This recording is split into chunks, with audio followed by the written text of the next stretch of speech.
திமுகவை நேரடியாக எதிர்க்கக்கூடிய தலைவர்களே இல்லை. நீங்க ஈவி.கே. இளங்கோ இருந்தார், ஆமா, கட்சி வளர்ந்தது.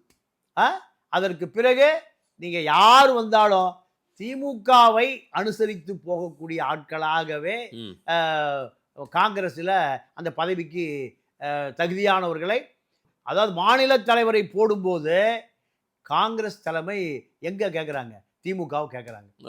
இவர் உங்களுக்கு சாதகமானவரா? இப்படித்தான் மாநில தலைவரை போடுவது. செல்வ பெருந்தகையினுடைய தேர்வே திமுக ஸ்டாலினுடைய கிரீன் சிக்னலை கேட்டுத்தான் டெல்லியை செல்வ பெருந்தகை போட்டாங்க. இவ்வளவு விஷயம் இருக்கு.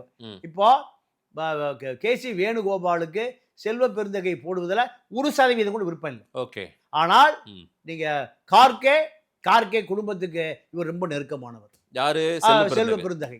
எப்படி நெருக்கம்? எப்படி நெருக்கம்னா பெட்டியினுடைய அடிப்படையில். பெட்டி நெருக்கம். இப்போ கார்கேவுக்கு இவரு கொடுக்குறாரு. கார்கே யார் கொடுத்தாலும் வாங்கிக்குவார். கார்கே நீங்க அதான காங்கிரஸ்.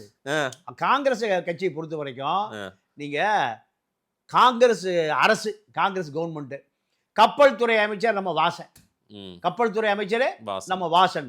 அப்போ அதானி அம்பானிய ஓவர்டேக் பண்ணி அவன் அதானி வராரு பாஜகவுடைய வளர்ச்சியில். அப்போ சோனியா என்ன சொல்லுது, இவருக்கு தனி போர்ட் கொடுக்க கூடாதுன்னு ஒத்த கால நிற்குது. யாரு? சோனியா.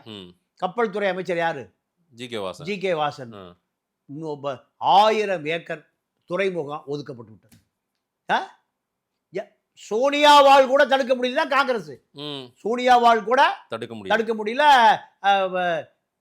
யாரு?